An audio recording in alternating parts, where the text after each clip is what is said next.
Thank you, Doctor. Now we're going to move to member questions under the 5-minute rule, and I'm going to recognize myself for 5 minutes of questions. First, we're going to show a video to get things started. The footage you are about to see is from this dash cam of a Pennsylvania State Police patrol car on July 13th.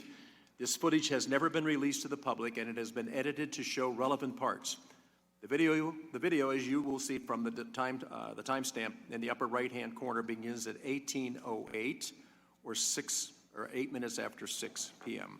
In the first 12 seconds of the video, you will see a figure circled in red crossing the roofs of multiple AGR buildings. This man is Thomas Crooks.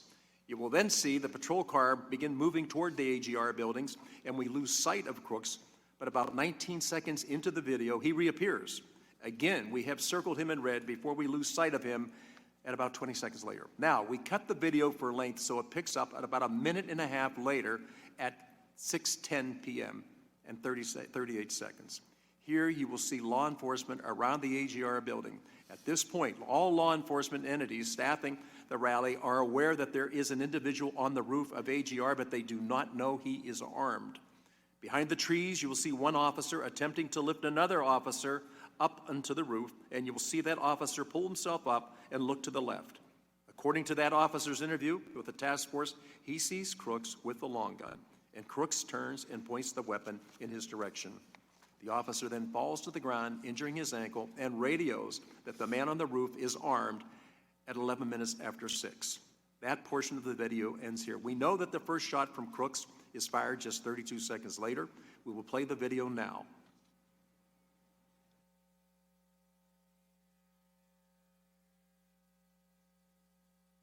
This will take about 51 seconds.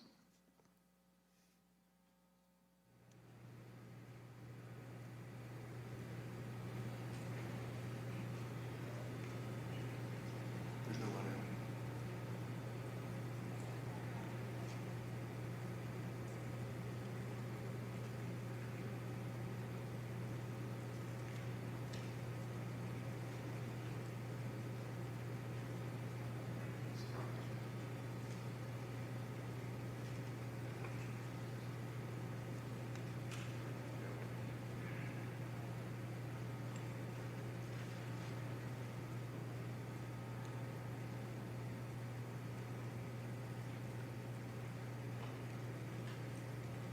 I realize it's hard to see some of this, but so Crooks, as he makes his way across the roof, this is, by the way, a Pennsylvania State Police cruiser, and it has the dash cam. So you're able to see some things that nobody else was able to see, but I know it's difficult. Lieutenant Harold, I'm going to direct the first line of questioning to you, since this is state police footage. Footage and evidence show that Crooks was on the roof of the AGR building for over 3 minutes before shots were fired. Lieutenant Harold, please describe those few minutes leading up to the shots fired from your vantage point. My position when the shots were fired, I was behind the stage. I can't answer to any questions regarding Mr. Crooks on the roof because I did not have that information. I was behind the stage. It was very loud, and if it was transmitted over our portables, I did not hear that. But I had returned to my car briefly once the former president had taken the stage to retrieve a cell phone that had FirstNet, and then I was returning back to the stage when the first shot rang out. Officer Blasco, same question.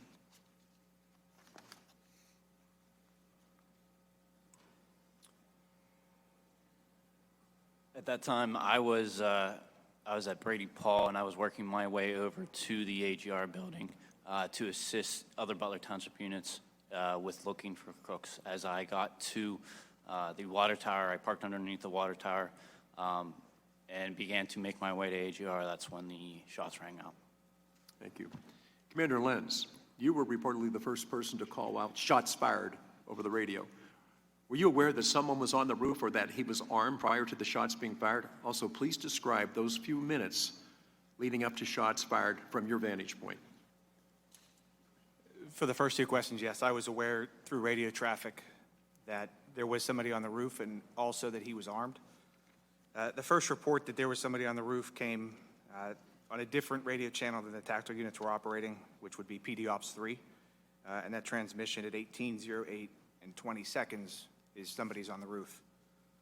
At 1809, I made a phone call to the PSP sergeant in the Secret Service Command Center and relayed the information that there was a suspect on the roof of the AGR building.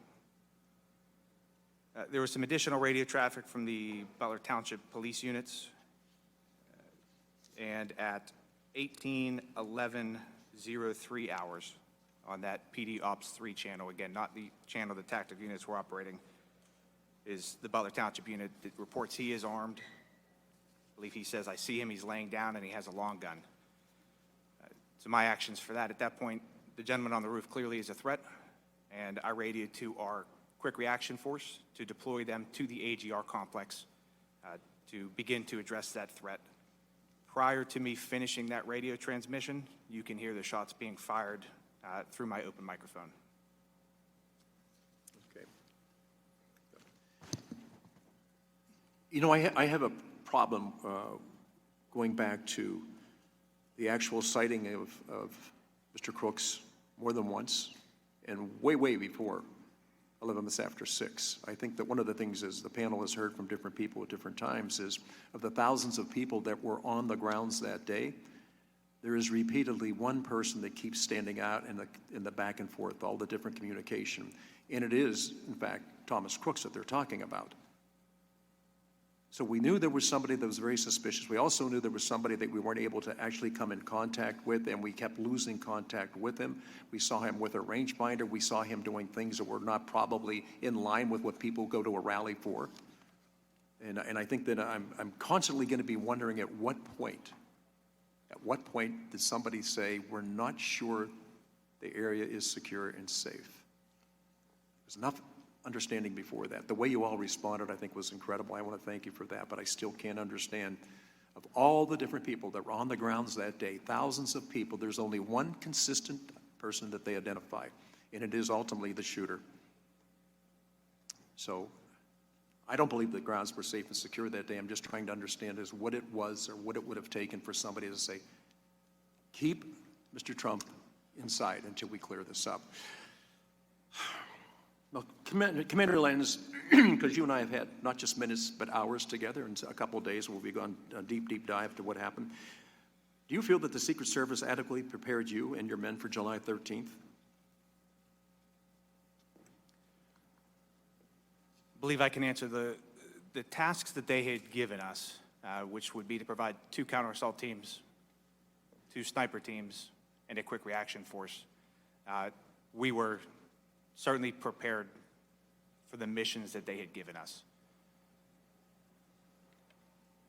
There were additional things, obviously, that probably needed covered, but they had never asked us to do that. They never tasked us with that. So given what they specifically asked us to do, we were certainly prepared to do that. Okay, so you did what they asked you to do.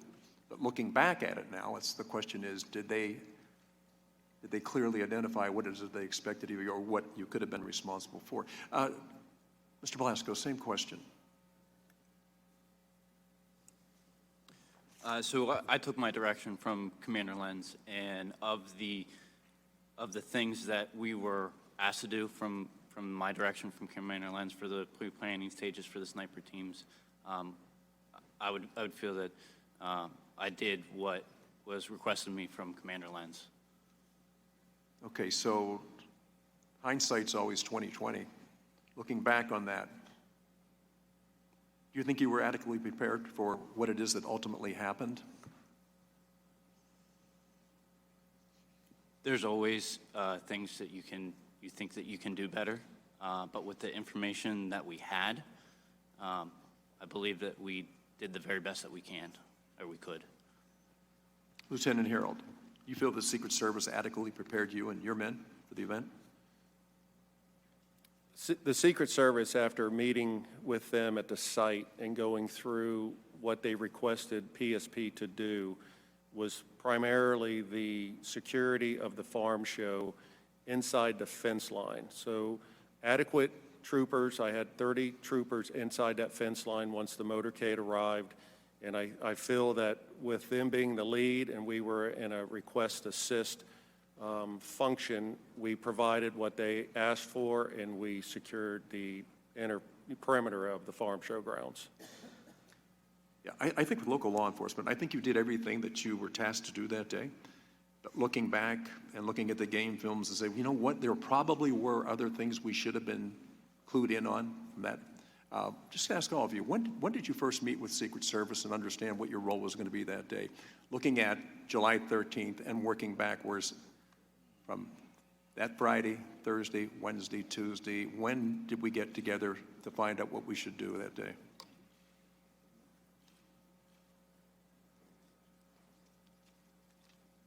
So for Butler ESU, our first contact from the Secret Service was Friday, July 5th at 1:55, and that was a phone call asking for assistance with the upcoming Butler rally.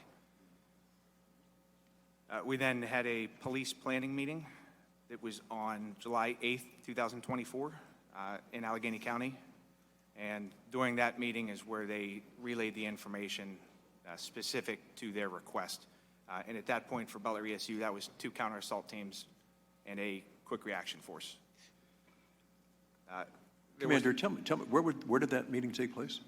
I believe it was the Allegheny County Emergency Operations Center. I could not be there that day. I was actually teaching an active shooter class in Erie, and one of our deputy commanders went to that meeting. Okay. Mr. Blasco. So again, we took, from that meeting, we took direction from Commander Lenz and the deputy commanders and team leaders, and we started to formulate a plan of what to do. But the first interaction that I personally had with the Secret Service would have been the July 11th walkthrough at the farm show grounds. Actually on the site? Yes, sir. Okay, that was my question. I know that you were in Allegheny County and they're getting ready for this, but who actually walked the site, saw what it was that needed to be done, and had determined a lot of things, including where the perimeter should be? I would think that would be I would supposedly that there would be a lot of coordination between the local law enforcement, the Secret Service, and Homeland Security who visited that day to prepare for that event. I want to thank you all for being here today and your testimony. I'm now going to have